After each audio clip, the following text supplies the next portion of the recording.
Yo, what's up, ladies and gentlemen? Welcome back to another episode of Last Take a Shot in the Dark. I am your host, Mr. KEV, Kevlar Treat 'em Swell. Join with me, as always, Mr. Skip, without the skips, trophies, and more, but you can still follow him. And always by his side is the dastardly Mr. D. Dastardly.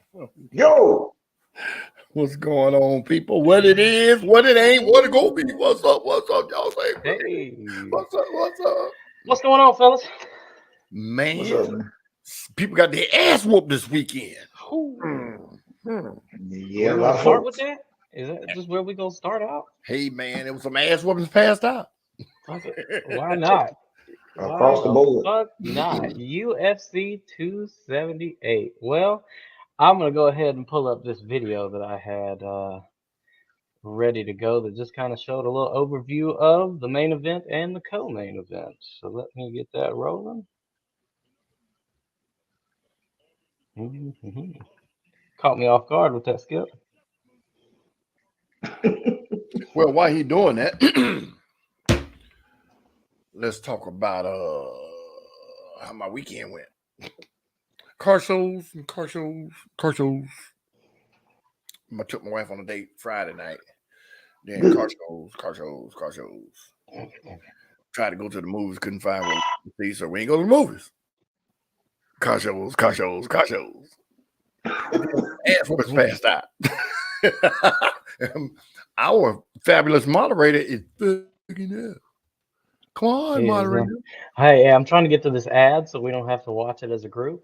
Oh my God, you don't have the thing already queued up. Oh, It's queued up right there. It's going, but it's been 2 hours, so it fucking made it well, restart. Well, hold on, D, because we're already here. yeah, you. What the hell? Boston takes Luke down. Or more kicks than punches. Y'all can see it, right? Ooh. God damn it. Right across the front of the... Go ahead, D. Oh, okay. This is so bark. This is just bark beer. Look at that shit. I think the ref should have stopped that. Well, it was the end of the fight. It was I don't care. the last round. He should have stopped it immediately, whatever time it was, called timeout and let him know. They evidently let him against the rules because he didn't stop it. Terrible. Yeah, I'd have hit him with a low blow or something. I'd have stopped him because that to me was sick. It's almost like, let me give you my tainted blood. You know how back when the cameras was all in people's face, coughing and shit? That's tantamount to the same damn thing to me. I'm going to rub my blood all over you even though you whoop my ass. No, fuck it. That's what you and Dana White should find his ass. That has nothing to do with fighting. I will add, though, Luke Rockhold did retire after that fight. He was. I was telling y'all backstage. He was. He couldn't hardly there was no conditioning whatsoever, and some people were saying it was the altitude of them being in Salt Lake City, and it's not the same as where he's from, is California.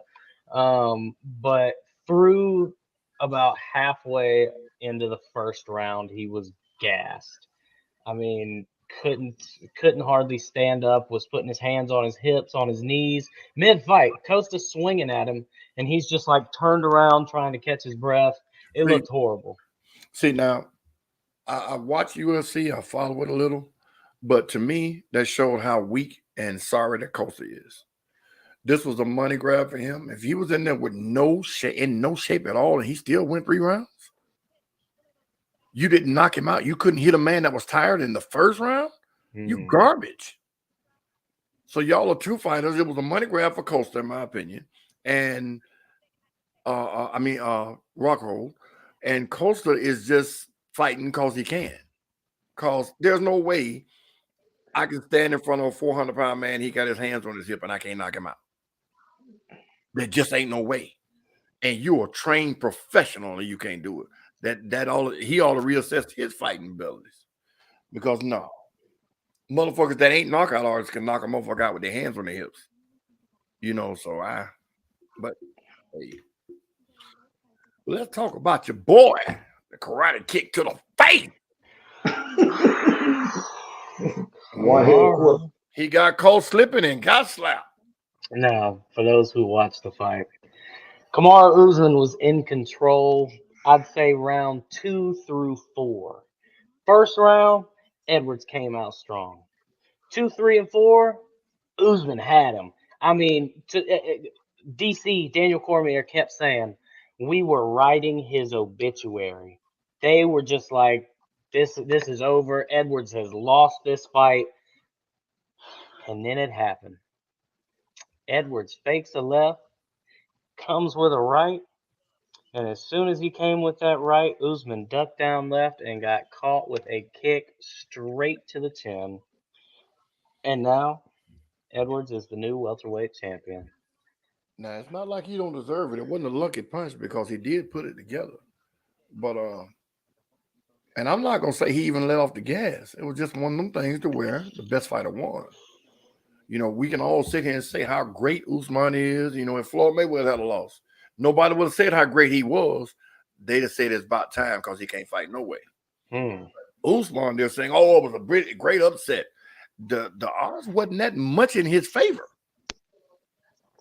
See, a lot of people don't know that either. But the guy deserved to win. And, you know, sometimes you pull it out at the end. So that's what happened in my opinion. And I didn't watch the fight. I just saw highlights. You know, but you come out the first round when everybody's fresh and you put him on his back. That ought to say something. Because he knocked him down. That wasn't no slip. Now, I think Usman knocked him down in the second or the third round, right? And they call it a slip. Yeah. You know, it's just one of those things, man. Fighting is never, the outcome is never determined until the last bell. We've seen refs just take shit. I mean, not refs. We've seen judges take fights away from fighters. The outcome, like Floyd always said after he beat De La Hoya, he'll never, ever let the judges have the final say. So he'll make the fight so lopsided that they can't cheat him. And he did it against every single fighter he fought. He made it so lopsided that they could not cheat him. So, you know. Hey. Now, back to your point before I let you go, D. In the Costa and Rockhold fight, it proves exactly what Skip just said. There were times in that third round, like I said, Rockhold couldn't even stand, and Costa would come up on him, and I think it was twice Rockhold hit him square in his nose and put him on the ground. Made him fall back halfway across the ring. So that's the fun part to me about UFC is just no matter, you can be getting your ass beat, and all you need is that one kick, that one punch, an elbow or a knee, and you just won a title. See, the thing is too, the feet are not padded, the knees and the elbows are not padded. In boxing, every punch you throw is through an 8 or 16-ounce glove, so there's padding there. When you get hit with one of those punches in the UFC or those elbows or whatever, that's metal to metal contact. That ain't no goddamn, ooh, he hit kind of hard. Damn, I got to get these stars out of my head. That's every punch that lands. So in UFC, it's so different because every punch's impact means something immediately. The jabs hurt because those knuckles have what? An inch of padding? And it's solid. So it's not like the big cushioning of a boxing glove. So, yeah, with UFC, man, it's never over until the bell rings.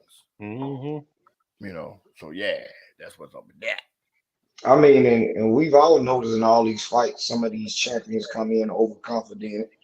And I've always seen it, like I explained to my son, because we started watching some of the fights, even with boxing.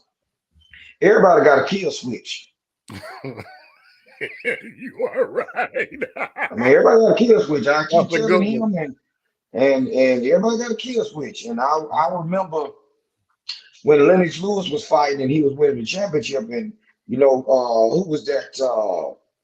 The guy that upset him and hit him on the chin back then. They were like, oh, he got a glass chin if you get to him, and knocked him out and won a belt. It's the same thing in this, like Skip just said. It's a combat sport.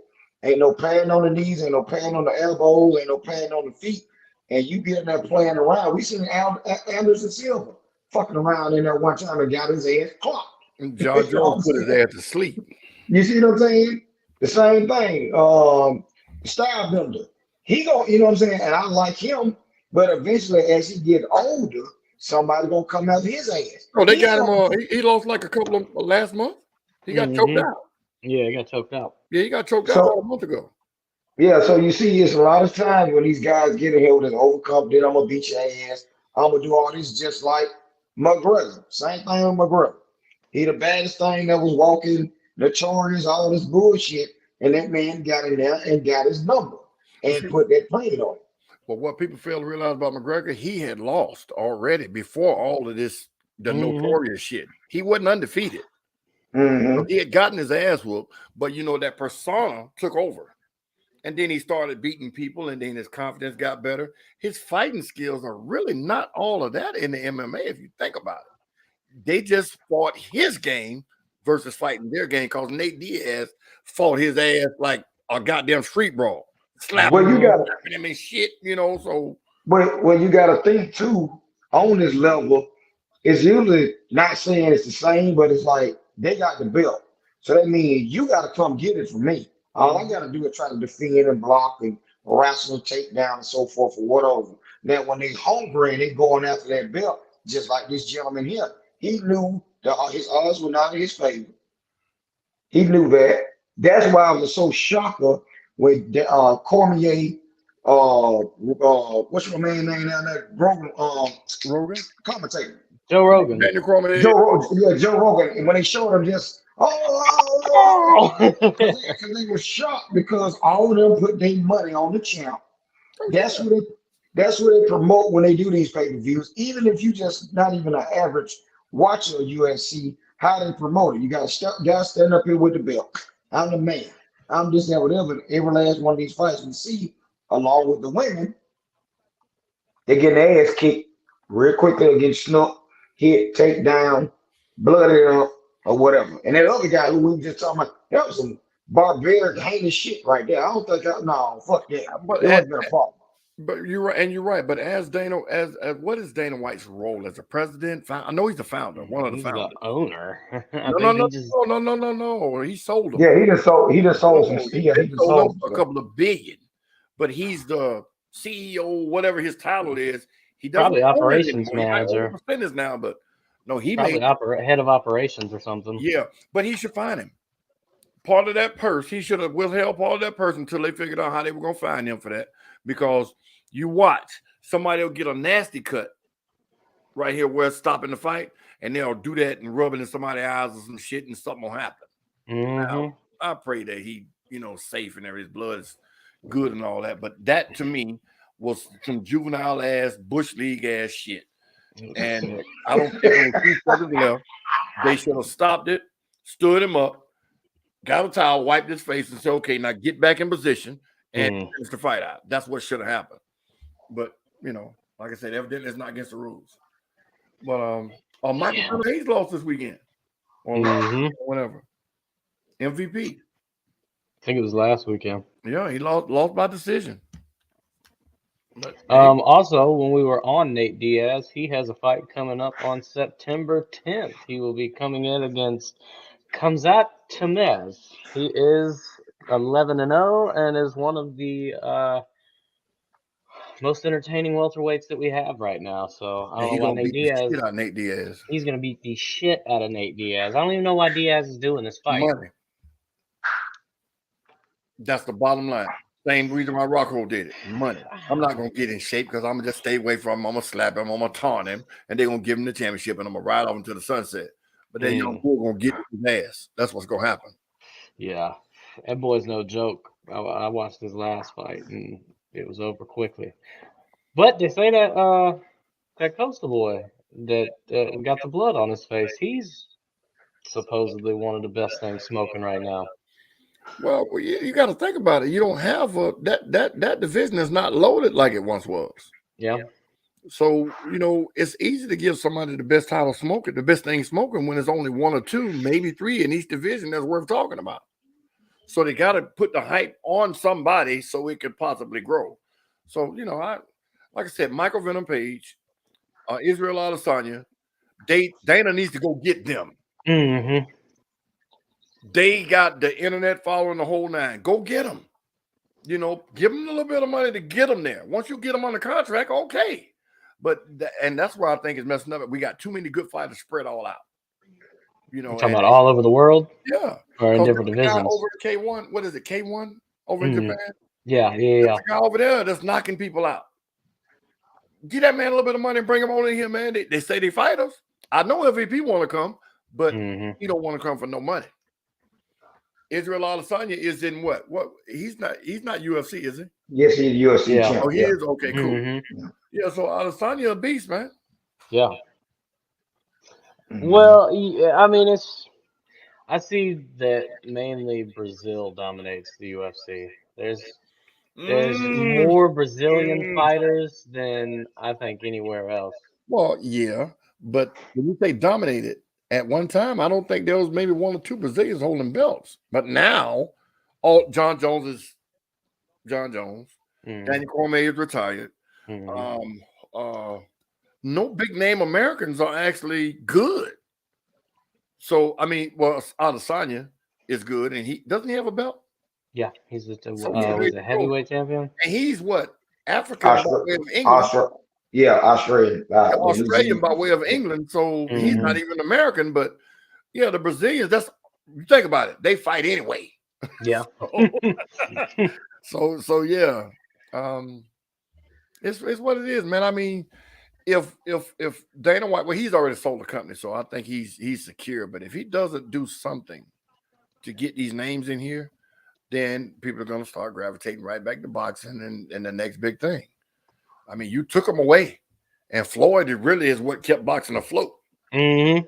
So now Tank is coming around, and then the other boy that went to England and won all 4 belts, he's coming around, and then you got the Charlo brothers, you know. So boxing is gonna fuck around and get a toehold again. It's gonna be over for the UFC.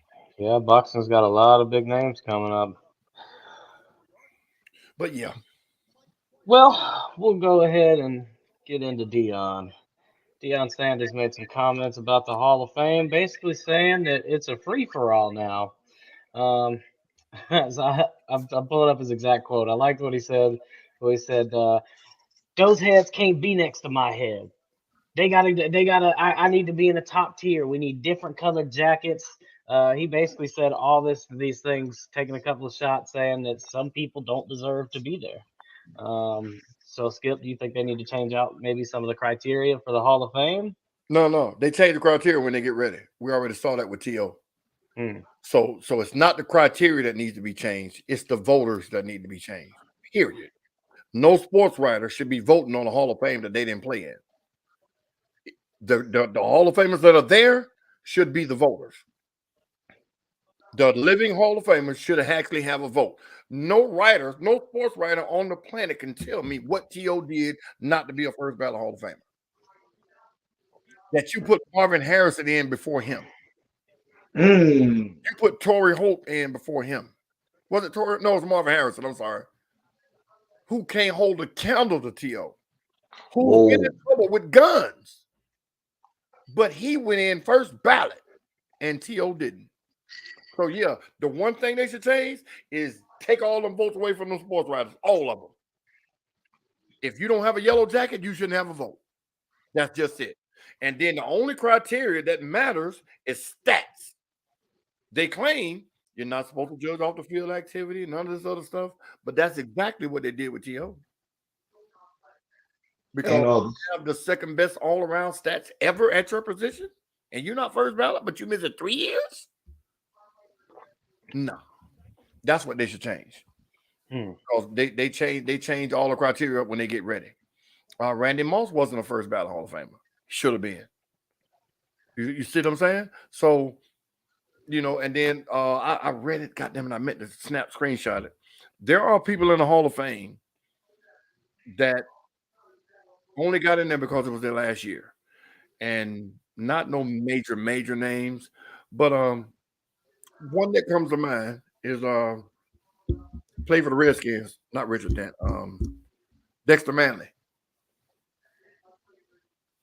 His stats don't hold up. He was a monster, but I wish I could find that damn thing. I'm gonna find that clip. We're gonna talk about this again, but they named some players that you'd be like, wait a minute, and this is why they're in the Hall of Fame? Because they changed the criteria to fit the narrative of that year or whatever was going on. So no, I think they need to get rid of all the sports reporters that have votes, all news beat writers and all that shit. You don't have the right to decide somebody's fate. In my opinion, because you didn't play the sport or you weren't good enough to be an excellent, ambassador to the sport, because most sports writers are bullshit if you don't give them the right interview, or like Barry Bonds. A lot of them hated him because he read what they said. He said, I want to talk to you. Next question. Whatever. So nah. And Deion Sanders with this bullshit about there should be criteria. It's just something to keep itself in the news. That's what I see. Because what you're saying has some merit, but then you have to go through and rewrite or rearrange everybody that's already there. Like I said, there are people there in there that don't deserve to be there. Now, Deion is the best cover cornerback, but he ain't the best overall cornerback. You see what I'm saying? So when you make it sound like you are the top tier, you number one, no, goddammit. Because cornerback is more than just covering the receiver. It's intercepting, tackling, making motherfuckers run away from you because they ran at him. Not saying he couldn't tackle, but they'd rather take a chance of him tackling them than the quarterback on the other side of the field. So now, come on now. I mean, he great. I'm taking nothing from him.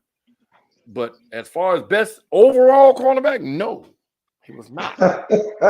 So D, what do you?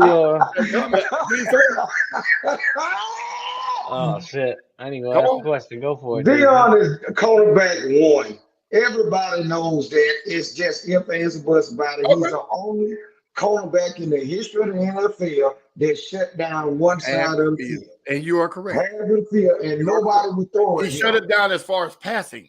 Coverage. Yeah. He shut down one side of the field where you could not throw the ball over there. Yes. Every team. So that we already know that. But they get to his comments.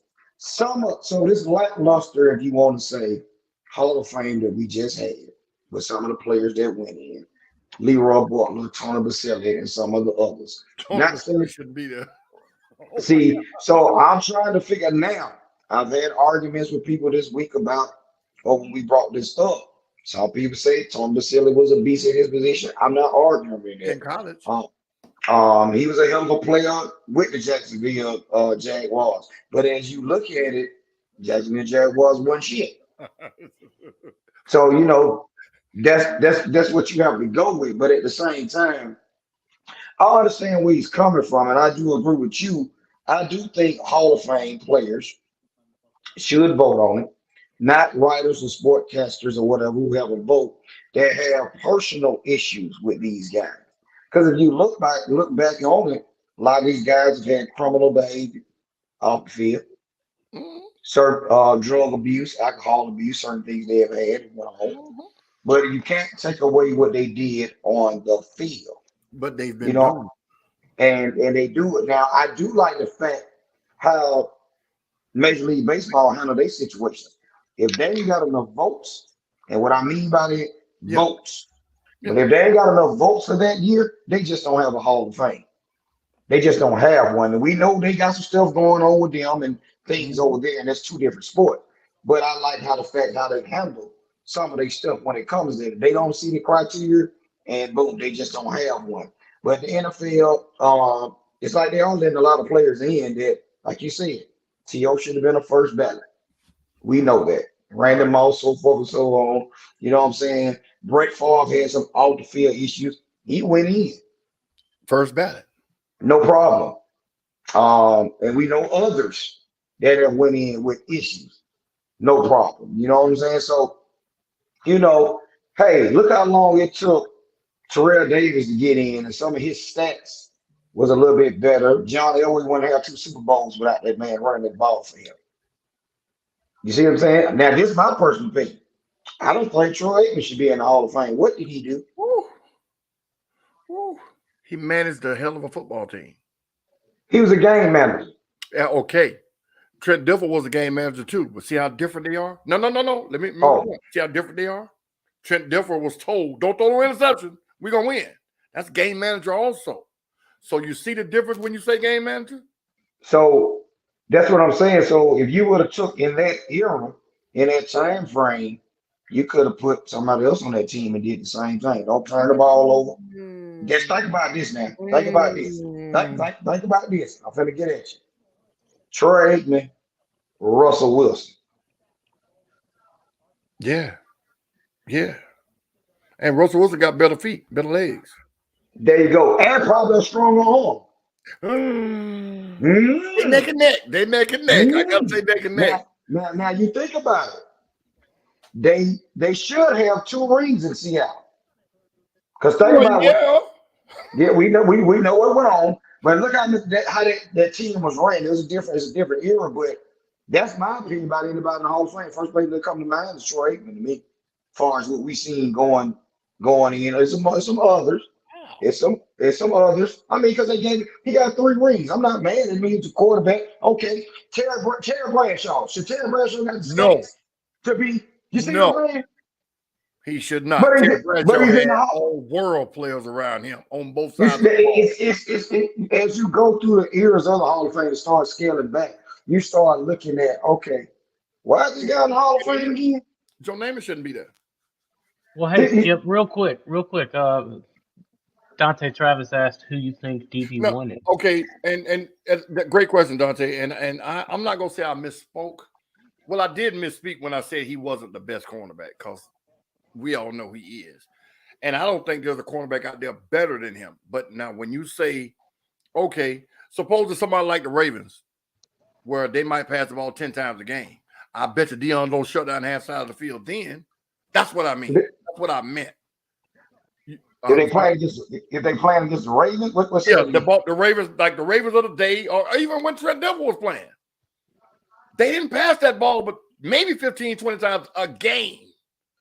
So you ain't no shutting down 26 yards of the field then, because the field is 53 yards wide. So ain't no shutting down half the field, because they're gonna run at your ass. You get what I was saying. I'm not saying he ain't the best quarterback ever. I'm not saying that. I may have said it, but that's not what I meant. Let me put it that way. But yeah, now when it comes to throwing that football, I mean, common sense, don't you throw over there.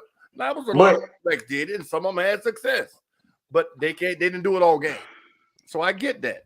So I'm not saying he's not the best cornerback ever, because he is, Florida State man, all that. No, I'm playing. But no, he the best. I'm not saying he's not. I'm just saying that if you add it all up, if he played against a run-oriented team, then that shutting down half side of the field. Well, even so, with your synopsis of a run-oriented team, Baltimore would have got in a position where those teams that Deion played on would have been scoring on them to the point of they would have had to throw the ball eventually.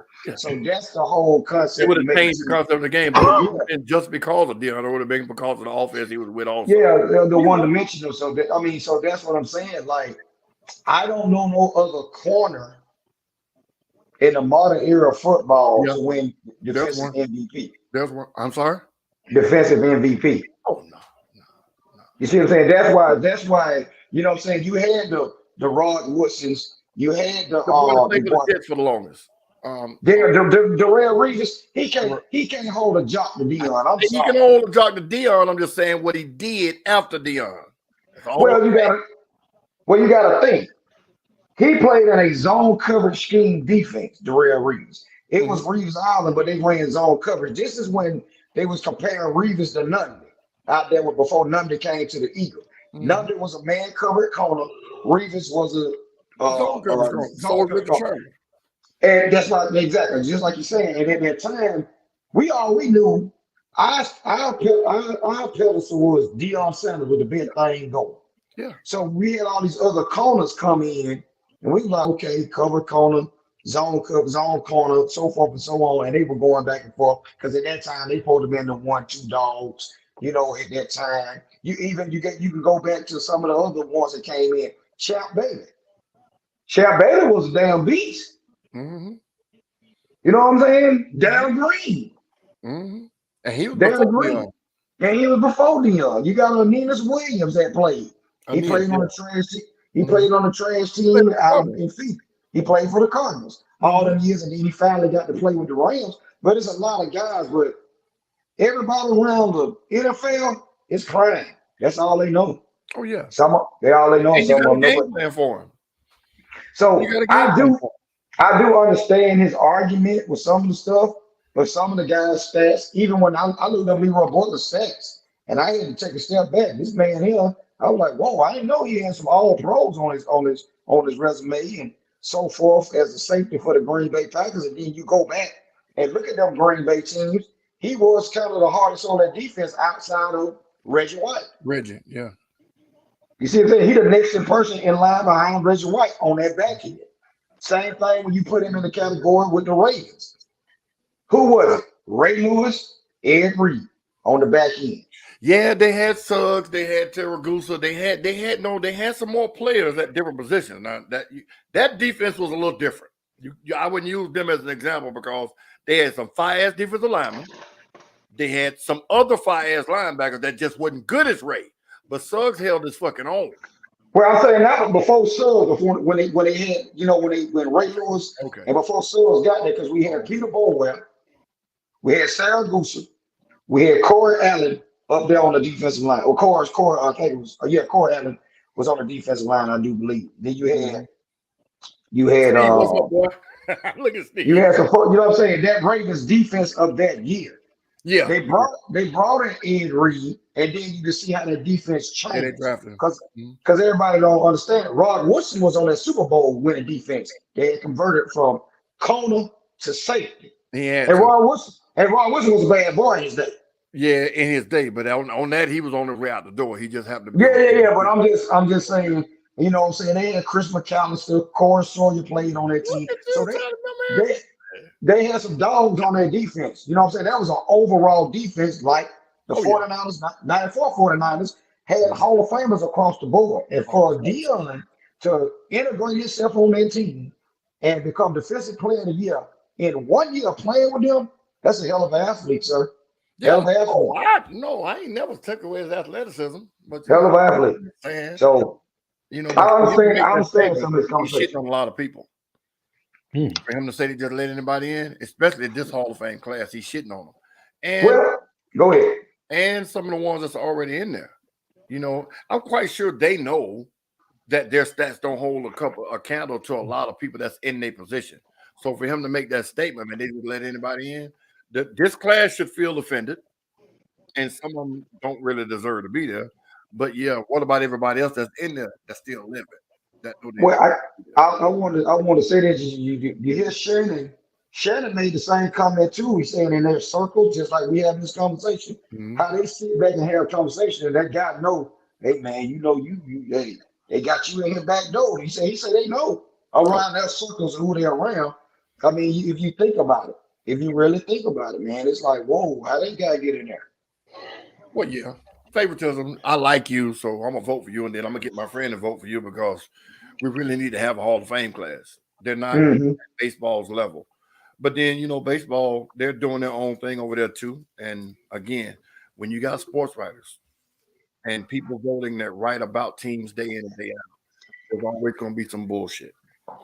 They'll never change it, and they'll never enforce the rules because if they went by the criteria, there shouldn't be any mistakes made when it comes to the Hall of Fame. So, but that's just my input on that. But well, folks, we're gonna go ahead and take us a little shot. Now that we're a couple subjects in, got the juices flowing, Skip's feeling it. There you go.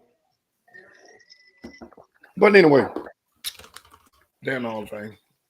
Damn NFLPA.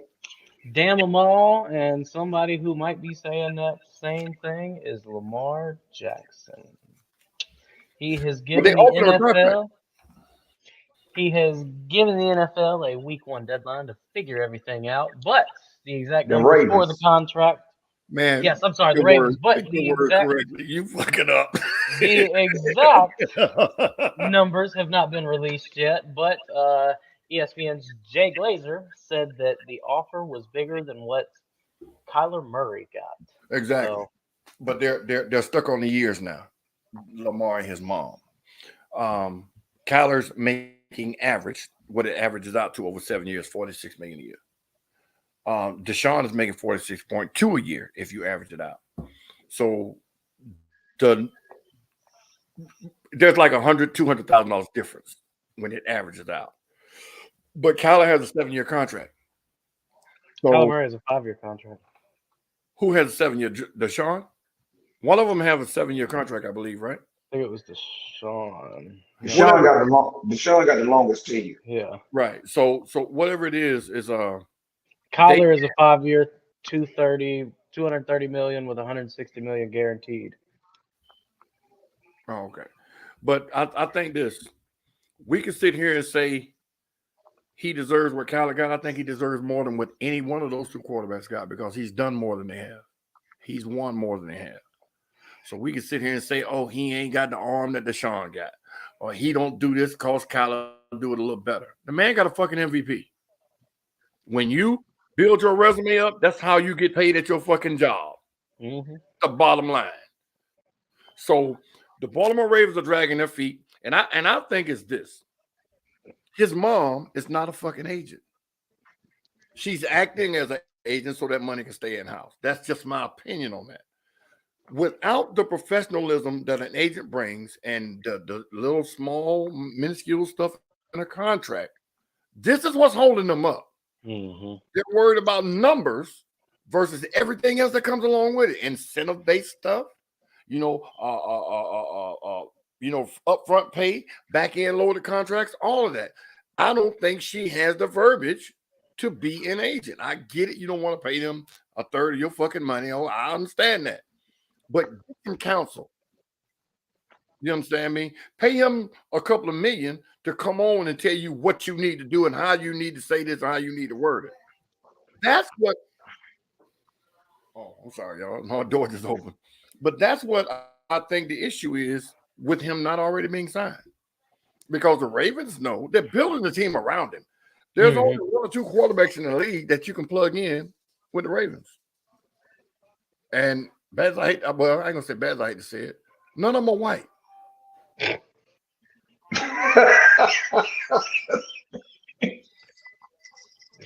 I'll drink to that. They're building that team around what he can do. None of them are white. Well, there's one, the boy in New Orleans. But he doesn't have the arm Jackson has. He doesn't have the accuracy Jackson has. He's a fucking runner. So for people to sit here and say, "Oh, they fucking around, they doing this here," no, it's more to it than him just signing a contract. Because I bet you they say, "Well, what do you propose?" "Oh, we just want this money." Well, damn, no incentives, no nothing, no clauses, no nothing. That's what I'm thinking. That's how I feel about that. Because they know they got to pay him. Because nobody's going to get what Deshaun got. Or nobody's up for contract that deserves what Deshaun got. But him. Mahomes already got his. Dak already got his. What other quarterback out there is deserving of $200 million? Well, it's kind of the market that got set. So I'm gonna agree with you. There's something going on with his camp, and there's a lot of these new players that are coming into the league. Because we probably discuss it, or I'll bring it up in this subject. That some of them are representing themselves, and now they have this new end, a hold in instead of a hold out. They're still showing up to the games, they're still showing up to the facility, working out, but they're not playing in the games because they don't want to get fined that money they can't recoup. So you can't fine me if I'm at the job. I'm just not, you know what I'm saying? I'm not doing certain things. But with Lamar, it's just like I said, that's why the owner of the Ravens was upset with the owner of the Browns for sitting there president of a deal, because he's like, "Hey man, you just messed me up." Now I'm gonna say this, Skip. They got a team built with him. They just signed a receiver to come in. They might be kind of holding him back with his development to open up. You know what I'm saying? They're trying to keep him in a box as a run first type quarterback. We seen this man put up yardage, and it's just me in college throwing that ball around in Louisville. He did it in the NFL 2 years ago when Then you come, all the yards passing.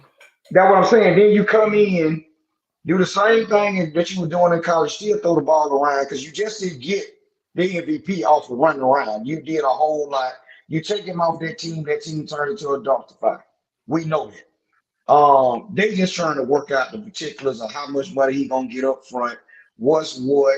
Of course, they trying to put the incentive base in there. We know what's going on. And I just seen where Roquan Smith, the linebacker, the outside linebacker out of Georgia that plays for the Bears, he's holding out. I just found out recently he's representing himself. And I'm like, wow. Because I was wondering now all of a sudden y'all holding out because they want to reset the market before someone else does. So Lamar got to get his money because you got to think that who's behind him. Justin Herbert is the next one to get paid. Joe Burrow is the next. Joe Burrow is going to get paid. You see what I'm saying? Some of these rookie quarterbacks. Herbert is going to be the next one to get a contract. If everybody knows, Justin Herbert is going to be next. Yeah, they're going to pay him. He won't get to this point. But to answer this question, should Lamar Johnson be playing without Jackson be playing without a contract? People don't understand. He's still under contract. Yeah, this guy's rookie. So playing without a contract is the wrong way to word that. Playing without an extended contract should be the way because he's making $23 million this year. That's already written in stone. Now, should he be playing without a contract for his future? Probably not. But does it make sense to do that? No, it don't. So, we can see outside looking in when you already rich used to sit down. Shit. No. But see, then you got now this is another thing. He wants to get that contract because what they will pull is the same thing Dallas tried to pull and some others, that franchise tag. Mm-hmm. That's another thing that he's trying to get to because if they don't get the deal done, they can franchise him and then he's stuck until they get a deal done just to hold him over. And I think they said that the average franchise tag right now is like $31 million. Well, that's for the quarterback position. It's a position-based type salary for how much money you'll get. You'll be in the top echelon, but you'll get that 1 year. And to me, that's more team friendly than you get in your contract. And now with these guaranteed contracts that's coming in effect, go to get that man his money. Because if you don't, and he come out from up now, you're going to lose out. That's with any team when we see them trading people, trading players, and deadline trades because of the money that's involved. They know the player's going to walk.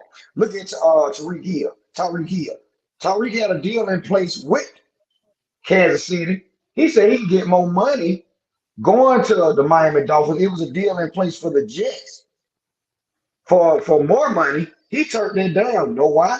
He goes to Miami. Yeah, he knows what's going on, but he goes to Miami. He got less taxes to pay on that money. No state taxes. And you're going to get all your money. So these players are seeing some of them got championships, some of them don't care, some of them want their money. Lamar Jackson dedicated himself to this team, said he was going to get a champ. They were going to get a championship out of him. Look where the team was going. The team was going down. Lorraine Lewis retired. Joe Flacco, now who he is. Some of the other Hall of Famers that's on that team, they're going away from that. They had to keep their identity. They still have a hellacious defense, but they had to have a stud. Who is the stud on that offense? Is that gentleman right there? Pay it.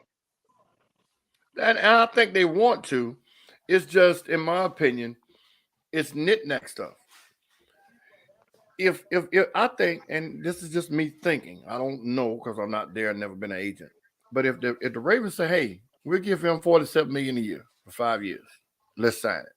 And then put in there in small writing that he got to throw for 60 touchdowns. They'll sign that fucking contract. That's what I mean. They don't have a legitimate seasoned veteran agent defending or representing. And his mom ain't never defended nobody. She ain't never been at a board meeting or something. She don't know how to use his resume to her advantage. Because, in my opinion, this question, let him hold out of training camp, period. He didn't ever say he wasn't going to play, but just don't show up at training camp. I bet they'd have been ironing some shit out had it been one of them super agents behind him. I know we got to move on, but the same way Emmitt Smith did for the Dallas Cowboys. They won the Super Bowl that year. The first 2 games, Emmitt did not held out. They come to no training camp. The Cowboys started 0-2. Jerry Jones was on the phone and paid that man. The Cowboys went on to win their second Super Bowl after that. You see what I'm saying? They had just won the Super Bowl, and this man held out to get more money. He knew they needed Innate to keep doing what they was doing. So it's the same thing. They're gonna have to get this done. I know he's saying contract talks are off once the regular season starts. We ain't got one more week. Well, D, as you said, we were going to move on, but we are not moving too far forward because we are still on the Ravens, and I do not have a graphic for this. But Baltimore Ravens have now won 23 preseason games in a row. Have either one of you ever seen something like this? No. The No. previous records were held by a team from the 60s. It was 19 games. In my opinion, it started out as, motherfuckers just playing hard. The guys that trying to make the team, and winning to them meant I'll get a better look if I do something. Because when you lose, all they highlight is all the negative shit. But when you win, they look at what caused you to win. So all of those rookies and the walk-ons and everything, they were doing their thing. And then it became, man, you know what? We ain't lost for 3 years. It's one of those things that they talk about. And one of the commentators said last night, say, well, we know that they talk about it. And was it Lamar Jackson? It was somebody they were interviewing on the sideline and said, yeah, man, we are aware of the record and blah, blah, blah, blah, blah. But, in the course of what's going on, we really do want to win, but it's not the end of the world if we don't. So it's one of those things that now, next week, whoever they play is going to be at their ass. You see what I'm saying? Because of the fact that, hey, the hype. This team that's playing real hard, and coach, look what I did. So it's not a major thing, but it is. So you think somebody? I'm about to see who they play next week. But you think some young buck on that team is gonna come out there and hit somebody in the mouth and go, hey, and try to earn my position? Well, they should. Well, they tried to do it. The team they played last year who tried to beat in the last preseason game. They were actually playing some real football with their third stringers trying to beat the Ravens, and they end up beating them on the last field goal or whatever it was last year. But yeah, they're gonna continue. Now I must say, it's a great coaching on their aspect because they are actually still coaching to win the game. Some guys just go out there. Some of the teams go out there not to get hurt. They get some film or some videotape or whatever or run some plays for some of the players that they might be looking at on the practice squad or even other teams to get a look at certain players. But yeah, they take it seriously up there, I believe. They take it real serious. Harbaugh is a competitive type coach. He has competitive type coaches on his staff, and it's across the board. So no, I think they take it a little seriously for them. Right. Well, they ain't gonna have to worry too much about that next game because they're playing the Commanders. They're playing who? The Washington Football Club. So the Washington Football Club don't have 53 NFL ready players on their team? They do, but Washington's Okay, not well, the one to look out for. See, this is why I say when you look over somebody, you don't think Usman thought he was gonna whoop the shit out of Leon Rodgers? You're right. Or whatever his name was. Think he looked past? Think he might have looked a little bit past him since he beat him one time already? But I still do think when we come back next week, it'll more than likely be that. I was looking at Steve, not Steve. Kent asked a question about who's in the Hall of Fame don't deserve. I just looked at somebody that got put in 2012. Jack Butler was a defensive back cornerback in the 50s, 60s. He had 3 All NFL selections. That's when they had 12 teams, 4 Pro Bowls in 9 years, 52 interceptions. There's a whole bunch of cornerbacks with 52 interceptions that ain't gonna sniff the Super Bowl. I mean, the Hall of Fame. And here he is, damn near 80 years old, and they putting him in. This is in 2012, but still, there are a lot of players, man. In 1951, he was a free agent. Okay, so there you go, and he played till 1960. But and what team was he on, Skip? Career highlights. Philadelphia Eagles. No. I'm sorry. He got hurt. He had a season-ending injury against the Eagles. He played with. Oh damn! I lost it. Well, even so, why I asked what team he played on? Pittsburgh. So here we go again. the blue bloods of some of these teams that people are getting in. Like for instance, what my man name that played wide receiver for Pittsburgh? Um, Who? Lance Swan? Liz Warren. Yeah. They were saying Liz Warren doesn't have the stats to be in that. He made one catch that everybody seen when we were little, but Yeah, he was tweaker on. toes on the But he was sideline. on. Yeah, he was on a great blue blood of the NFL team. Mhm. You know what I'm saying? And the guy that played for the Cowboys, Drew Pearson, had better stats, more recognition, and look how long it took him to go in. And he was sitting up there. Art Monk is in the Hall of Fame. Question. A lot of questions behind Your Art boy, Monk. in my opinion, your boy played for Minnesota should be a Hall of Famer. He used to play for Minnesota when Randy Moss Chris got Carter. Chris Carter. Chris Carter should be in the Hall of Fame. In Mm, my opinion. But mm, you know, Skip's mm. opinion. Well, Skip had some things to say about the way we've titled this next topic, but well, golly, I'll take on Deshaun Watson. so for those who don't pay attention to Oh, TV, we just radio, changed or something. anything, basically, if you live under a rock, you wouldn't have heard this news. But the NFL has given Deshaun Watson an 11-game suspension. So he will come back in week 13 against none other than the Houston Texans. What kind of bullshit do we think is happening? Well, we discussed in pregame. This is getting just ain't about stupid. This is a money thing all the way across the board. It's all about money. When I discussed this with you, we looked at the schedule. I've never seen them give a odd number suspension. You know, it's either six, Odd number game. Okay. yeah, suspension. You know what I'm saying? It's either 4, 6, 8, 10. You look at the schedule, anybody that hasn't looked at it, my opinion, they was gonna come back. He would have came back. 10-game suspension would have played against Tom Brady. That's a media circus for everybody. They'll get more coverage on Deshaun Watson coming back against the Texans instead of him coming back against Tom Brady and Tampa Bay. And they got a team that can beat Tampa Bay with him at the helm. So this ain't just him. They can actually go out there and whoop Tampa Bay's ass. And we don't know what Tom Brady there might have going on by that time. He already lost the lineman to injury. And you know Tom Brady don't like the fact that his linemen get hurt. And they got a damn defense up there in Cleveland. So with this going on, man, I wish it went in because I'm tired of it.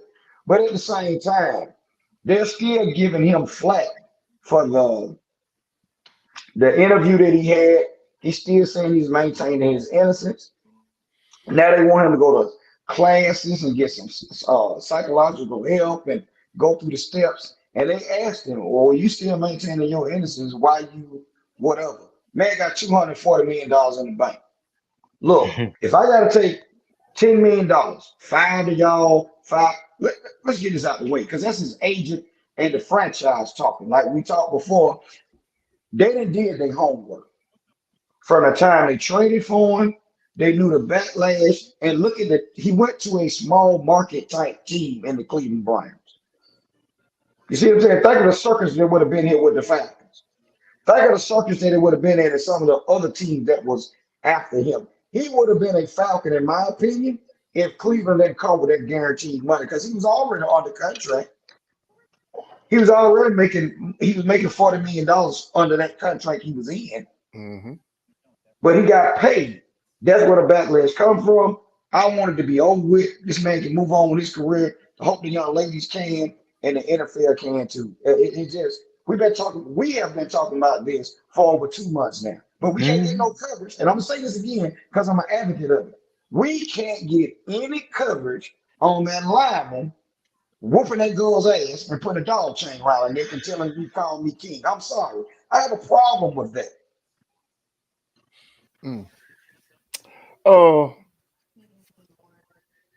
The NFLPA needs to be fired. Anybody that works for any major company that has a union understands what the purpose of the union is. is to protect your rights, make sure you're treated accordingly, and if there's something wrong between you and the company, they will defend you tooth and nail. The NFLPA, in my opinion, did not defend Deshaun Watson, and the one way they defended him was they helped him to get it over with. That's it. They did not step in and say, "Look, we asked for an independent arbitrator. You agreed to it. We both said that whatever decision the arbitrator came up with, we both go with it. But since it wasn't what you liked, I'm gonna strike that shit down and give him what I want to give him." This is where the NFLPA should have flexed their muscles. Why in the world do we agree to an independent arbitrator? And then as soon as they made a decision that you didn't like, you went against it. We can either go with what we both agreed on, or there's a potential strike coming down the pipe or two, or something. There's no reason for having a union if they're not going to defend it. Now, some people will sit back and say, well, they did defend him. They got him, blah, blah, blah, blah, blah. The man was only making $1 million in paychecks this year. He's going to make 46 plus million the rest of his contract. So all he would have lost at the end of the day, if they suspended for the whole season, was $1 million.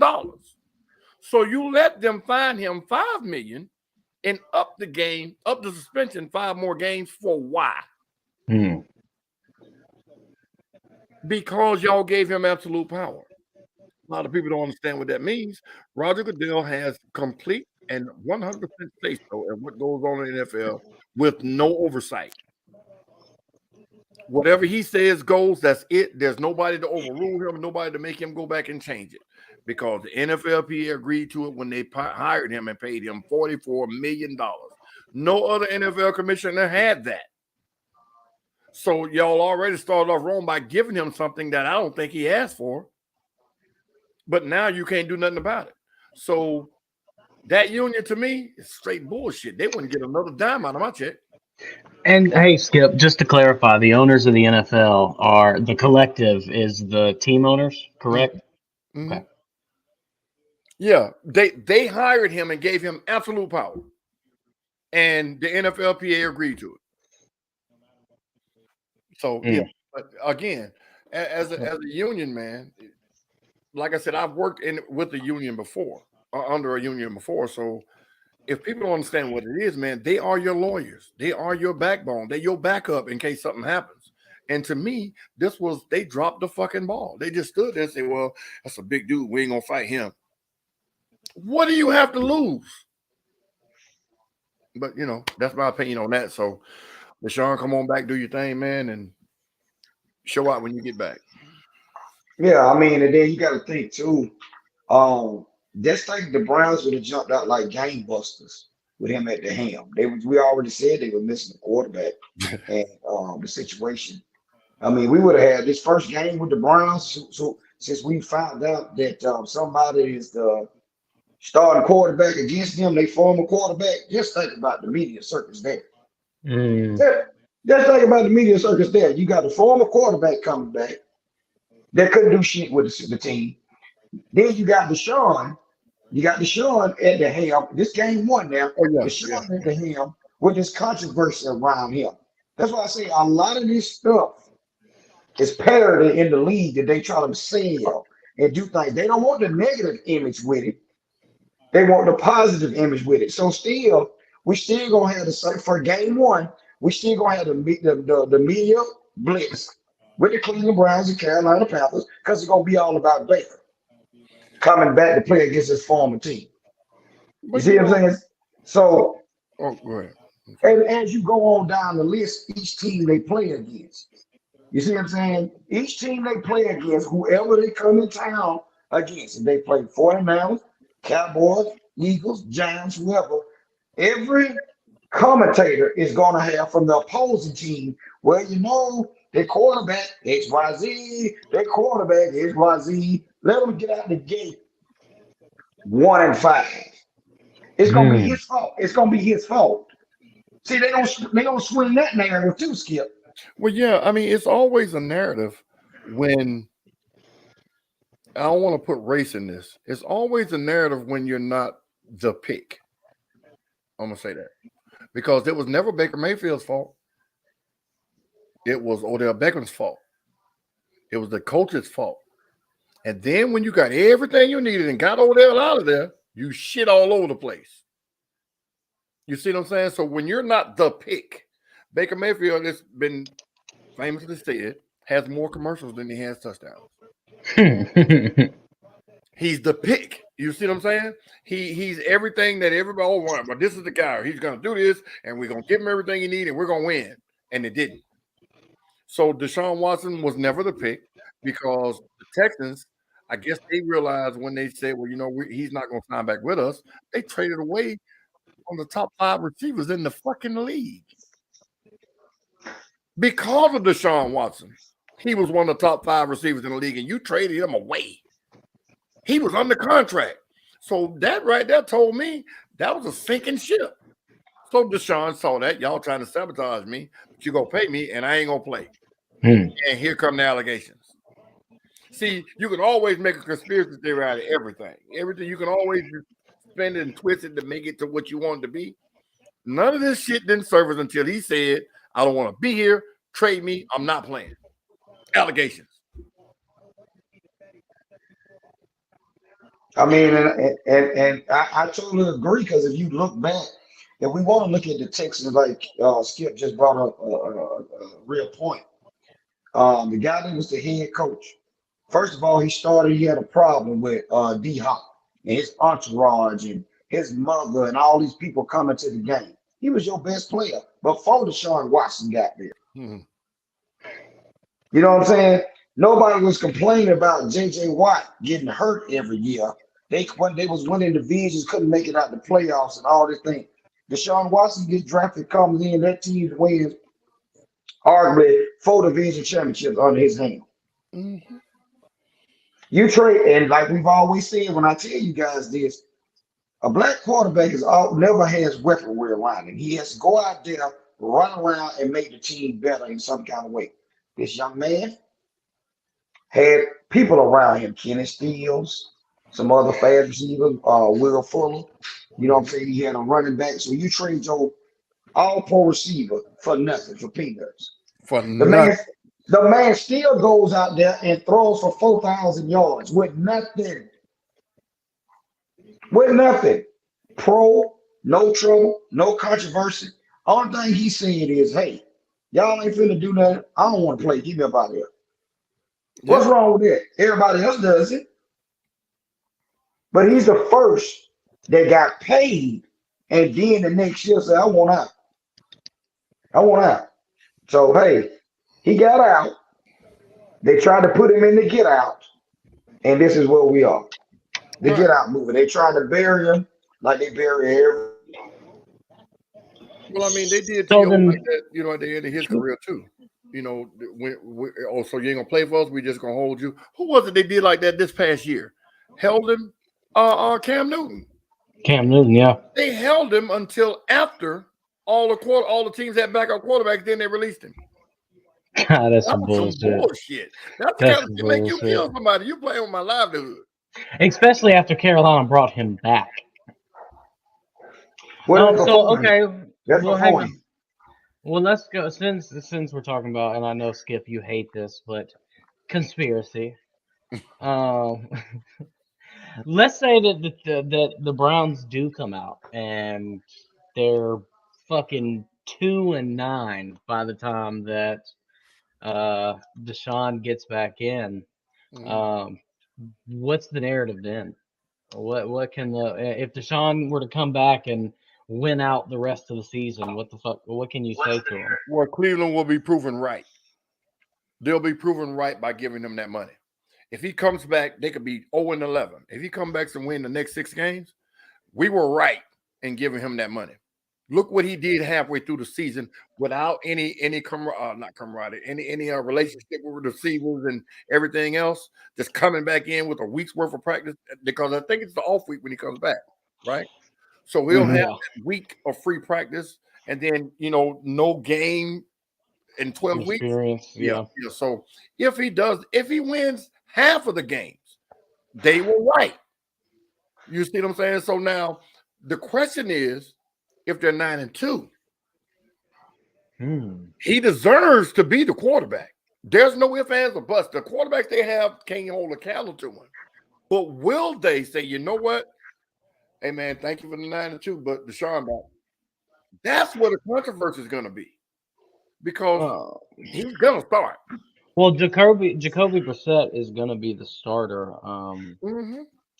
So, I mean, I don't know. It could go either way. But he's been a bridge gap quarterback for a number of years. Indy, he did it in Indy. He did it down in Miami. So what you got to think about is this. What you got to think about? They going no. You need to stop that shit. What you gotta think about is this. If they can stay 500 in that division that they're in, they're going. That's a win-win situation when he comes back. Anybody that comes in, Jacoby said, "Hey, this is what we need you to do. Stay afloat. We got a hellified run game. We got this in the third. Boom. This is what we need you to do. Don't turn the ball over. Win some games. We'll be all right." Now, I don't think it'll be that situation like we seen before, where you have really. Yeah, that's why the backup ended up being better than the starter. I was gonna say, what happens if Jacoby Brissett comes out and it's time for Deshaun to come back and they're undefeated? Well, it's the same thing. And that's hypothetical, but still. But it's the same thing. It's an investment. It's an investment. You've invested too much money in this man to have him sitting over on the sideline. Exactly.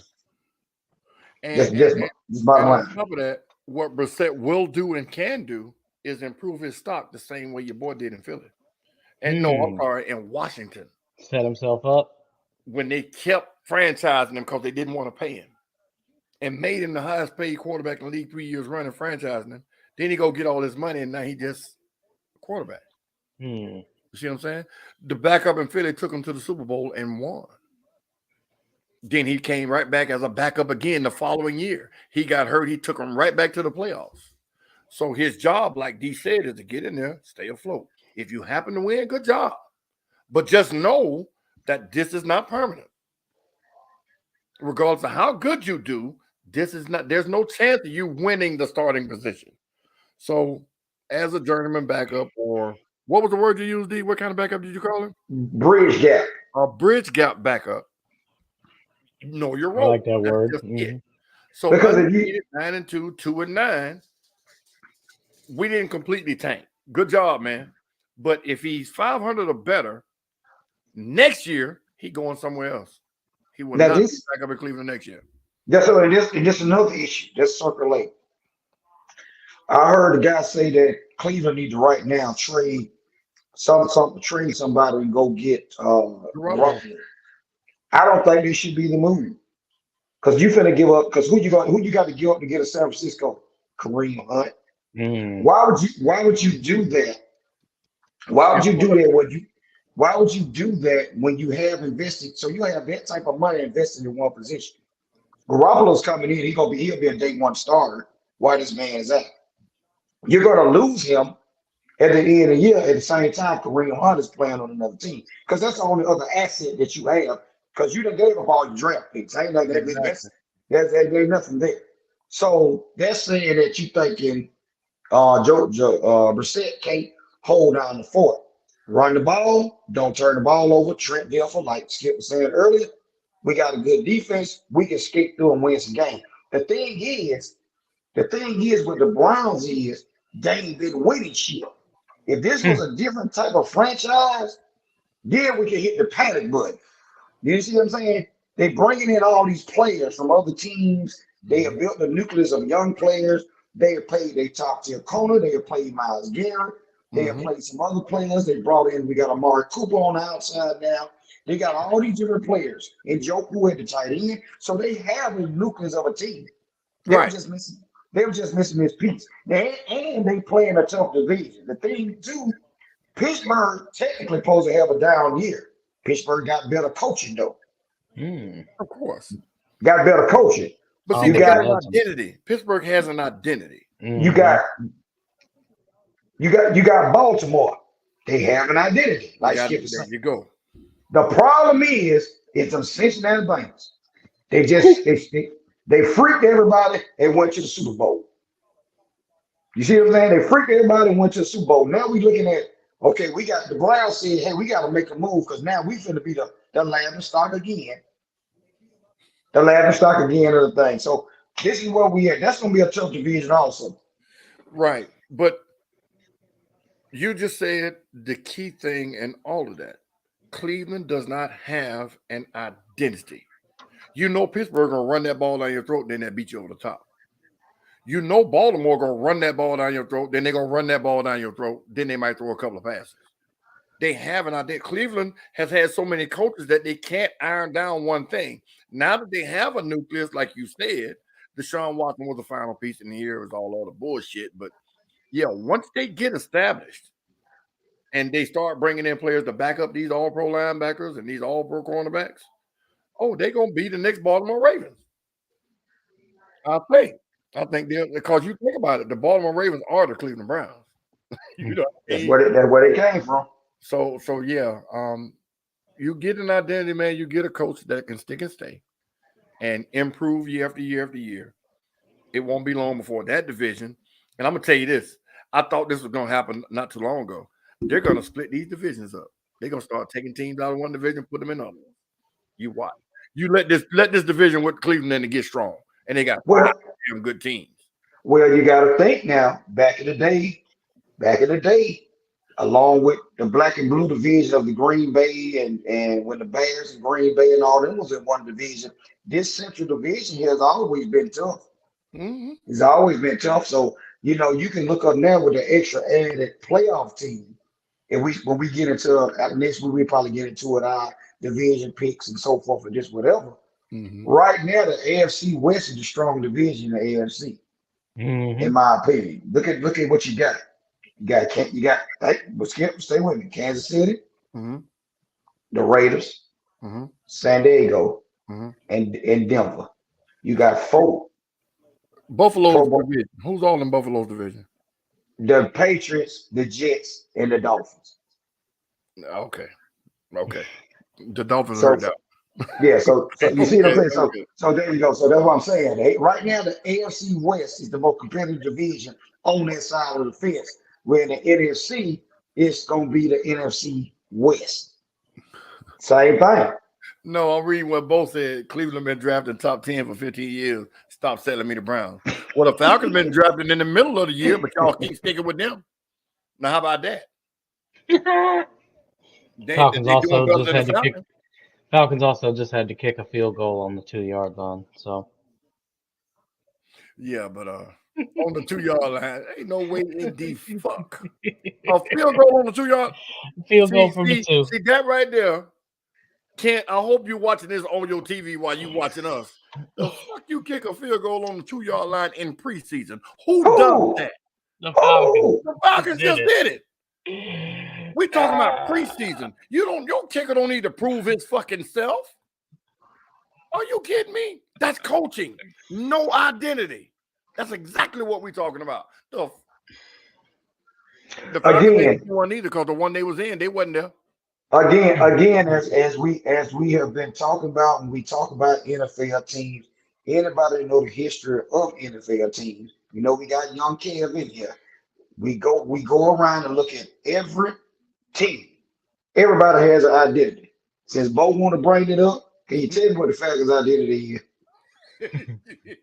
It was Matt Ryan for fucking No, we're not talking about a player. We're not talking about a player. No, I know, but if you ask Falcons fans, Matt Ryan is the team. Was. No. Well, when we say identity, we know Matt Ryan out of there, and now they got it. And watch what happened. Now I'm gonna say this: they look a little different, but a little different to the regular season start. But identity teams: Pittsburgh gonna bust your ass in the mouth. Baltimore gonna bust you in the mouth. Kansas City put up all these damn points. Denver's always had a great defense. They always be needing a quarterback. Your Cowboys, they've always been a run game type. Yeah, thing. You know they gonna make it far in the playoffs though. But you know, yeah. Green Bay has been a mainstay. Now I'm gonna tell you this: since we talking about it a little bit, I think Green Bay gonna be in some trouble in that division. I think they'll still win it, but it's gonna be some trouble over there. But we'll get to that when we need to get to it. Young receivers. Listen, y'all kill me with that about the receivers. Tom Brady did not have all-pro receivers until he made them all-pro. So don't tell me about it's just the receivers. If it's just the receivers, rookies, that's what rookies get signed every year. They can come in and catch the ball. You don't have to run a Randy Moss deep pass every damn play. Keep running your scheme and plug and play. I don't think it's the receivers ain't gonna be the problem that Green Bay lose. It is not. So people are harping on the wrong shit. It's gonna be scheme. It's gonna be coaches changing shit or something like that. But y'all, just because he lost one goddamn receiver, they didn't make the Super Bowl with him last year. So let's not make it sound like because he left and went to the Raiders that Rodgers is in trouble. No, come on, man. Well, before I go into our next topic, Baker Mayfield. Name QB1 for the Panthers following their loss to the Patriots. We all knew that. So, how do we think Baker's going to fare over in Carolinas? The same thing. He's gonna do the same thing he did in Cleveland. He's gonna try to manage the team. They'll have some success, and he'll look good, and be like, "Oh wow, he's our savior." And then when it's time for him to make that psychological decision, let me pump fake and drop it off in the flats. Let me not go for the glory of the 50-yard bomb. Let me just drop it off like Tom would do. Let me check it down so they'll know you got to play me now. I'm cerebral.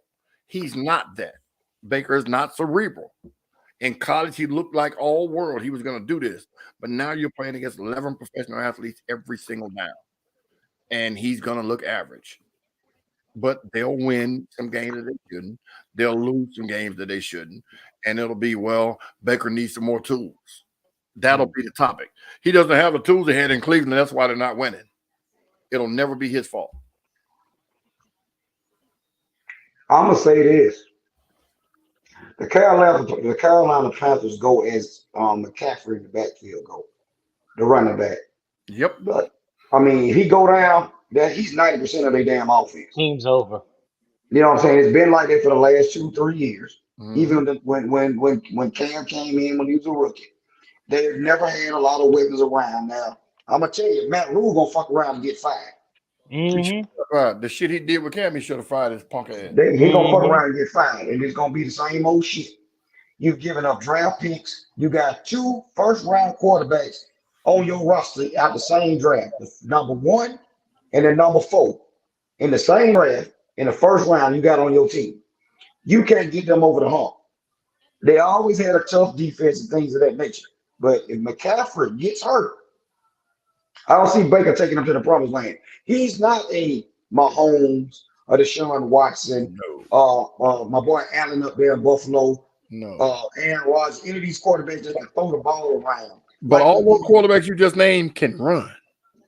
Well, what I'm saying, Baker thought when he got to the league, he could run around and do all that shit he was doing over there with Oklahoma. And they were playing in that trash ass, no defense playing ass, big what's that big 12 over there, whatever the fuck they played in, and D when they got their ass. Oh, pussy. Keep going, D. God damn. Their ass what? No, because he was disrespectful motherfucker, and it's just what it is. And he went up against you got a little attitude. No, look at his face. What I'm saying is we see this time and time again with some of the coming to the league, and they give him all this praise. He's a Heisman Trophy winning quarterback. They didn't talk about he ain't that tall, like they did Kyler Murray, his backup. How they talked about some of the other players. They always want to talk about the height. He ain't but damn 6 feet, so he can't see over the fucking line.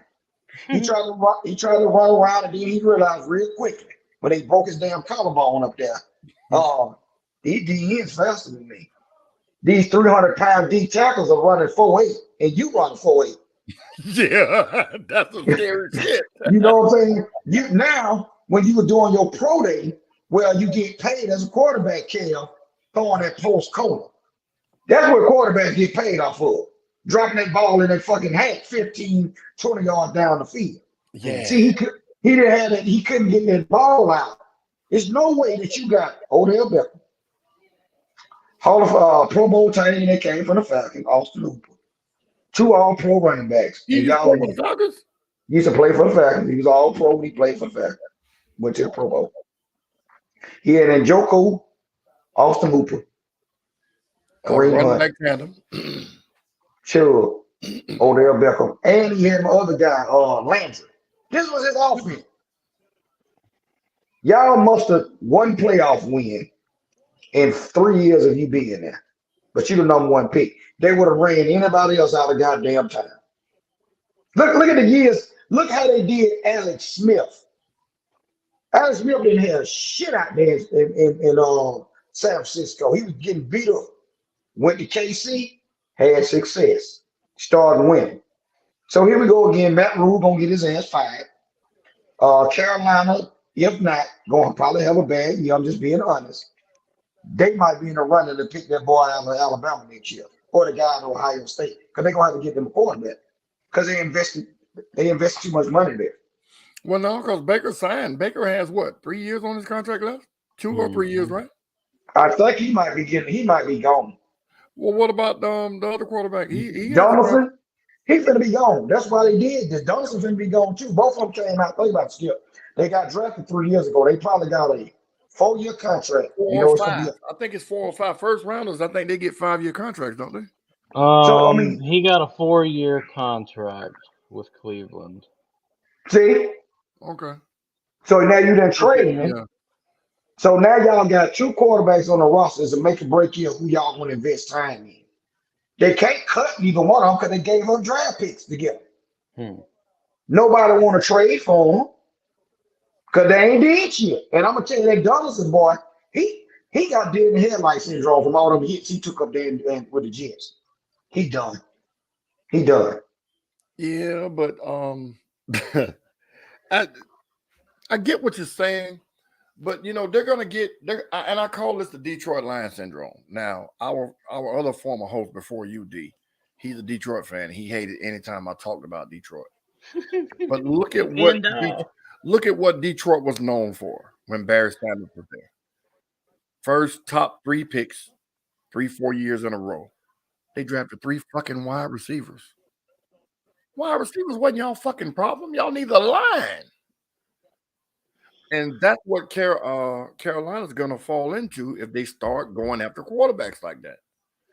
The reason these backups are making all this money now is because they are good. You're going off what somebody did against, and if they didn't come from the SEC, the ACC, huge conferences, they run-of-the-mill quarterbacks in the NFL. And take AJ McCarron, for instance. Won all them titles with Alabama, and then he was like a 2nd-round draft pick, and I ain't heard his name since he left college. Who that? I'm sorry. AJ McCarron? System. He didn't go to the right system. Bill Belichick got your boy from Alabama, right? What's his name? Not from Alabama. What's the quarterback? He from Alabama. Mac Jones. Okay. Mac Jones. Let him go to somewhere else. He don't fit the system. Well, so a lot of quarterbacks are system quarterbacks, and the right team will draft them. Lamar Jackson couldn't have played for a lot of teams, man. Well, they go back because I heard a team that could use him for the talents that he possessed. You see what I'm saying? So we can sit here and nitpick all day, but system makes quarterbacks too.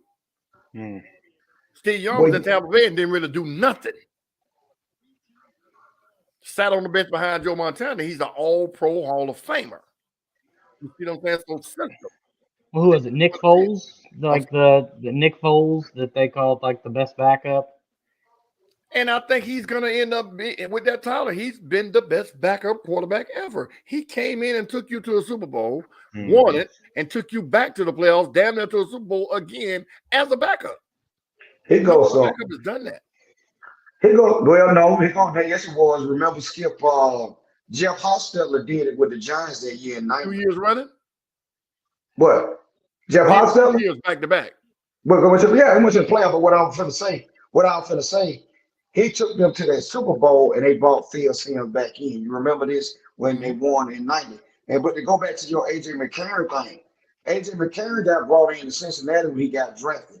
They had him as the quarterback of the future when Carson Palmer and Carson Palmer was on the team, and they had him as being the future of their system, and he couldn't play it. He just couldn't play, and he started being again a stopgap backup quarterback. Now go back to Carolina. They drafted the boy Carroll out of Ole Miss. If they knew he was going to be ready or knew he was up to par, they wouldn't have traded for Baker Mayfield. Exactly. Now he's broken his foot. He's gone for the season. Mm-hmm. So they're gonna have somebody in the place. Donaldson is gonna be gone. Baker might be there, but they're not gonna sign him to no major contract unless they have some kind of success with him. We already know who's gonna win the division. Tampa Bay. The other teams are not gonna be over 500 as much. I'm saying the Saints are a sleeper team because I Jameis think the Winston. Saints gonna surprise a lot of people. They got Tampa Yeah, Bay number. yeah. I think So so. the Saints are a sleeper team. I can't take that from them because they do have a hellified defense and they got skilled players in some of the positions that you need. Jameis Winston stay healthy, you got a problem. There you go. So the NFC Problem. South, the NFC South for the last couple of years is about the Super Bowl champion out of there, or Super Bowl playoff team. It's all been about quarterback play in the NFC South. It's all about quarterback play. It's always been there. So there you go. Well, fellas, we gonna take us a shot real quick, cause yeah, I said so. I didn't really have a reasoning behind it, but damn, I didn't mean to save this topic for last. Oh, all right, I can make some shit up. There was a coach killed at a youth football game in Texas. Yeah. Two coaches were arguing about some calls that the ref made, and No. The coaches weren't arguing. They were arguing with the ref about a call. And the coach went out on the field to pick the football up, and one of the linemen kicked the chain lineman kicked the football away from him, and he bumped into the other coach. Akeem, whatever his name is. Yeah. They started arguing because he was on the team that benefited from the call. Akeem hit him. They started fighting. His brother runs out there with a hoodie on in the summertime and shoots this man 5 guys. Well, no. Let me stop. They tackled him to the ground. 8, 9 guys tackled this guy to the ground, and his brother shot him 5 fucking times and killed him. Well, my article said. I thought they were arguing with the ref. That's what I got. They were the ref and You could be right. My article could be wrong. That sounds more Well, the believable. That video sounds footage better we than mine. seen, the video footage that they did put up, we seen one coach arguing with a ref, and when they panned over, we seen a melee going on when exactly. they panned over. But they get to the point of what is going on in this youth football, and then it's being the Talib brothers that was involved, a former NFL cornerback player. They was coaching the other team, the Talib brothers. And the thing is, with this youth football, as we will go on as we continue our shows, this is becoming a real serious issue across the nation with this youth football. I've seen that we have certain individuals start laundering their money into the youth program of these football teams. It's been happening in Florida for years. They almost Trick Dad almost went to prison for it. So see, Skip knows even if you watch that Little Tights show that was on. Yeah, Friday Night Tights. That was yeah. I think that's where this shit started from. But that's how long it's been going on. They made this shit 6, 7 years ago. Yeah. And it had been going on in South Florida since I was legit. So then you got here in Georgia, you got, I just found out, we got something called Born to Compete. So, it's a lot of stuff that's going on in these leagues, and it's big money. Cam Newton does his 7-on-7 out here. Well, Cam Newton 7-on-7 has nothing to do with this stuff that's going on the field. Yeah, Cam Newton's flag. Yeah, so what I was saying, Cam, we have seen, and I don't know if I had this conversation with Skip, and I tell you about the story. I got one of my accounts, son was playing, I think, 8 and under. They are the Georgia Seminoles. They look just like Florida State, Skip. You do what I'm talking about. They went and played a team in Alabama. They scored an opening touchdown. The coach of this said team ran. Oh my God! You got to get that fucking better Android internet connection. You on dial-up. You got AOL. That's some bullshit. It's still beeping in the background on your modem. God damn it, Yeah, D. you back now. You back now. I think that boy been missing that game. But anyway, um, Go ahead, man. the coach ran out on the field and started pointing at the other coach. The players, the players ran on the field and were hitting somersaults and flips. It's the first touchdown of the game. These are 9-year-old kids. And as we keep going on, this ain't the first time this happened, Kev. This happened last year. The brawl that jumped off here in Georgia and Welcome Home Paul, jumping on the referees and doing all these things. So my thing is with the coaching aspect, I'm sorry the guy lost his life. It happened in front of him. Look at the damage you've done to those children on the field. Yep. Mm-hmm. And they should hide his ass. They I'm just gonna be the talking first to- one to say it. He either deserved the death penalty or a natural life sentence, no possibility of parole. I don't give a fuck how much money his brother got. They should hide his ass. Well, now the brother, he was on Thursday Night Football as an analyst. Guess what? He didn't step down because they say he threw the first punch. He's the one that started it. He hit Yeah. the dude that ended Yeah. up getting shot. See, that's what I'm saying. So where does it get to a point where as grown men fathers that you living through your kid? That's gonna always be. That's gonna always be a Well, thing. I was hurt that my son stopped playing football. You know, and he was a monster. He had super glue for hands. But Dad, I don't want to play no more. I was hurt. But no, you ain't gonna stop that. Because sometimes the kids have that little bit more that you didn't have, and you Mm-hmm. get out of them. And the dad sees Prime that. example. Look at Drake. Our friend Drake, his son in the NFL right now. Every day, Kel, Drake would come out of the barbershop and bring his son from football practice. Oh, you Every got, single day. And you got cut today. he was like, yeah, man, my little boy going to league. And I didn't know Drake was a monster in high school. They told me this one day after he left. Said, man, Drake was a beast. Hmm. Here it is 5 years later, he at Alabama, killing it. Now he in the NFL killing it. You got cut today. You can live through your kids if your kids got it. Yeah. You know, so I mean, I remember Drake when he was a little boy. You know, not the daddy, but the son. Yeah. You know, now he in the NFL killing it. So it happens. So, and then you have like my son played his first game this weekend. We went and seen Mays play against Doug. You know, that's a big hype thing here in Atlanta. And what's crazy is the number of guys I played with and went to school, their kids are playing now. And somebody, like Skip said, you have these parents living through their sons. And I'm gonna tell you what's even worse. The mothers are worse than the father. Yeah. Especially if they know, boy, your daddy was a monster. Go play. Didn't You know what I'm Mays saying? beat the shit out of Douglasville like 35 or something? Not Douglasville. Not Douglasville. Oh, I didn't mean to say Frederick Douglasville. Douglass Frederick High Douglass, School. yeah. Yeah, Yes, Doug. beat the hell out of their ass. But that's neither here nor there. We didn't have all that talk. Beat the But hell out of their ass. again, Android There you go with that internet. dial-up. You Either better way, get your Ethernet cord. fathers, don't shoot anybody at your kid's game. Skip, go But ahead it and give comes me your close. last It take. comes close. These youth football league games, man, are serious to the point where there's tens of thousands of dollars bet on the sideline. Mm-hmm. So what we haven't seen is somebody get killed yet. And the one defense to it is these kids pay enough for these leagues that they can have policemen there 24/7. Yeah. A police presence would slow the gambling down to a point to where it's hush-hush gambling or it's internet gambling. If policemen were at this thing in Texas, nobody would have got shot because a policeman would have been on the field. So I hear echo. But anyway, when it comes to these youth leagues, man, I don't know what's going on. Go ahead, you do. I got it.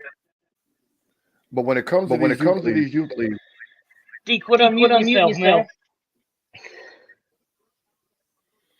when it comes to these youth leagues, they need to monitor the children. And what I mean by that is, if you know you got Skip that used to play in the NFL and he's bringing his son, okay, hey, I'm going to need you to stay over there. I don't need you on the sideline because you were once a professional athlete. I need you to do just like the rest of the parents, get over there in the stands and root from over there. Because Aqib Talib had no business being on the sideline. According, I understand that he's the one that put the whole tournament on. So why are you on the sideline of a team when you're the host or sponsor of the tournament? So the bias was there, the BS was there, and I think that with better management, none of this would have happened, or it won't happen again. I'm gonna say that because you can't predict the future, but yeah. D. Staying on this right here, I did enjoy some of the youth football that I got to see this weekend. Enjoying it with my kid, spending, fatherly time. It was enjoyable, man. And to get to see the youth play, it's just like I said, it's sad again, the things that we have witnessed going on, and they're taking the fun out of the game. And I wish we could get the fun back into it with the fundamental skills, because I've coached on the little league level, played on the high school level, and I've seen the disrespect that's out on the field now. There's no integrity. It ain't teaching the kid, it's about beating the kid down to me. So with that being said, man, everybody be blessed, have a good week, and love. Well said. Well said. Well, I don't really have too much. Just I do want to say this. I'll use this as my last take. Uh, for all of us here at the Atlanta Cast Network and Last Take a Shot in the Dark, we appreciate all of our folks who tune in every single week, who watch multiple shows that we have. We appreciate what y'all are doing for us. And we just want to keep bringing you guys good content and give you something to do during the week. So, for everybody here at Last Take a Shot in the Dark, I am your host, Mr. Kevlar Treat 'em Swell. Join with me as always, Mr. Skip from at Mr. Skip. Oh shit, at Skips Trophies and More, and Mr. Diamond Dirty D. Thank you for tuning in, everybody. We will see you next week.